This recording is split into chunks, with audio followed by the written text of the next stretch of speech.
Have not, कुछ आगे तो बोलो तो वाइस क्रैक्स आएंगे। कुछ और सिखाओ, you are teaching me how to autograph, you are teaching me about this. अब केके को एक्टिंग सिखाऊंगी जो जहाँ देखो जितना मैंने अब तक सिखाया है उतना तो आपने ठीक से परफॉर्म कर लिया। 10 हफ्ते चल रही है, 10 हफ्ते चल गई। अब आगे की ट्रेनिंग जो है वो सिंग इज ब्लिंग और अगर हेरा फेरी 3 करो तो आके वर्कशॉप कर लेना। हाँ जी बिल्कुल। हाँ ठीक। क्या नहीं करना वो सीख लूँगा।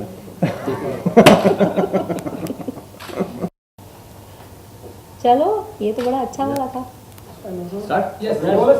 व्हाट इज द मोस्ट कुछ यादगार इंसिडेंट जो सेट पे हुआ था, सम मेमोरेबल इंसिडेंट कुछ बता सकते हैं आप? यार तो एकदम, तू क्या जर्नलिज्म का क्या अभी रिसेंट? नहीं, ये ब्रीफ मिली है मुझे। अच्छा हाँ, बहुत एग्जैक्टली एकदम जर्नलिस्टिक क्वेश्चन है। यादगार मोमेंट कौन सा? मैं आपको थोड़ा सा टाइम दे देती हूँ, हाँ।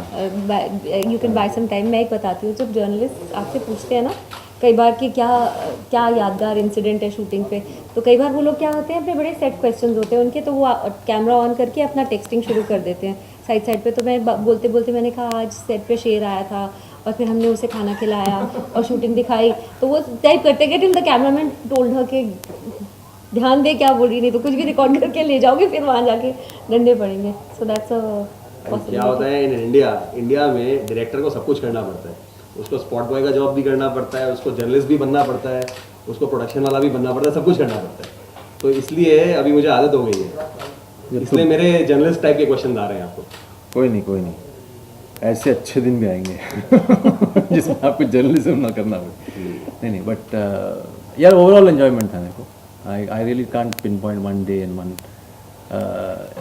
सो for me the entire journey was fine, it's enjoyable. So मुझे tell me something frankly, see मैं कोर्ट जा रहा था, मैं लड़ रहा था, वाईकॉम की टीम भी कोर्ट में जाके लड़ रही थी, बट आप उसमें इन्वॉल्व नहीं थे। तो आपको कभी किसी पॉइंट पे ऐसा लगा कि अरे इन लोग क्या कर रहे हैं, इनसे तो फिल्म रिलीज ही नहीं होगी? मतलब मुझे you can open up now, what were you thinking? नहीं, मुझे इस केस के बारे में तो पता था। हाँ, वो तो आपको पता था, लेकिन तो, हाँ। आपका कभी आपको ये ख्याल में आया कि यार फिल्म रिलीज ही नहीं हो पाएगी? आपको कभी ऐसी शंका आई? क्या है ना दोस्त, ऐसा है ना कि 21 साल इस इंडस्ट्री के में रहने के बाद ना, और 50 ऑड फिल्म्स करने के बाद उतनी मोहमाया नहीं है मेरे अंदर, है ना। मैं बड़ा डिस्पैशनेटली पैशनेट हूँ। फिल्म जब तक कर रहा हूँ तब तक बहुत पैशनेट हूँ, और जैसे मेरा फिल्म हो जाता है उसके बाद मैं कम्प्लीटली डिस्पैशनेट हो जाता हूँ उस फिल्म के प्रति, चाहे ये फिल्म हो या कोई भी फिल्म हो। और मैं चाहता हूँ कि अच्छा हो उस फिल्म के साथ, लेकिन उसके साथ मैं अपना डिज़ायर नहीं जोड़ता हूँ। तो मुझे उसकी चिंता थी नहीं कि रिलीज़ होगी या नहीं होगी। मुझे मालूम है कि अच्छी फिल्म बनी, उसका जो भी उसका नसीब है वो होगा। तो for me I have reached that level in which I don't really get heart Burns and other x if a film doesn't release. I am okay with it. ऐसे हम जैसे लोगों का ऐसे होता है हर्ष। तो वो जब मरणोपरांत देंगे ना, अरे क्या यार क्या था वो, तब तक हम निकल चुके होंगे, है ना। What about you, Tiska? आप बताइए, आपको क्या फीलिंग थी?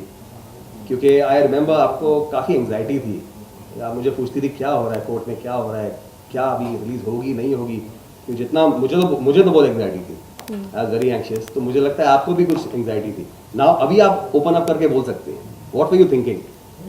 आई थिंक एक एक्टर होने के नाते सबसे ज़्यादा डिफ़िकल्ट चीज़ वो होती है कि आप जब you can not invest in a film unless you put your heart in it. आप परफॉर्म ही नहीं कर पाओगे। तो आप उस किरदार से, उन लोगों से, उस माहौल से, उस कहानी से, उस लुक से, अपने कपड़ों से, उन सब चीज़ों से, उस बात करने के लहजे से, हर चीज़ से अटैच हो जाते हो। तो बहुत बुरा लगता है जब किसी फिल्म को एक अच्छी रिलीज़ नहीं मिलती या वो रिलीज़ नहीं हो पाती। तो I get affected, but now I try to teach myself not to get so affected. ये मेरी ट्रेनिंग एक्चुअली पर्सनली स्पीकिंग 5 जब मेरी दूसरी तीसरी फिल्म थी 5, वहाँ से मुझे अच्छी ट्रेनिंग मिल चुकी कि वो फिल्म जो है सभी लोगों ने देखी है बट रिलीज़ नहीं हुई। तो वहीं से मैंने सीख लिया इस बात को कि जब आप काम कर रहे हो बड़े शिद्दत के साथ पैशनेटली काम करो, और जैसे ही काम हो जाता है ना तो उससे डिटैच हो जाओ भैया। यानी आपने गीता पढ़ी है कि आप कर्म करो पर फल की अपेक्षा मत करो, मतलब वो प्रिंसिपल। हाँ, बट वो थोड़ा सा सुनने में बड़ा फिलोसॉफिकल लगता है।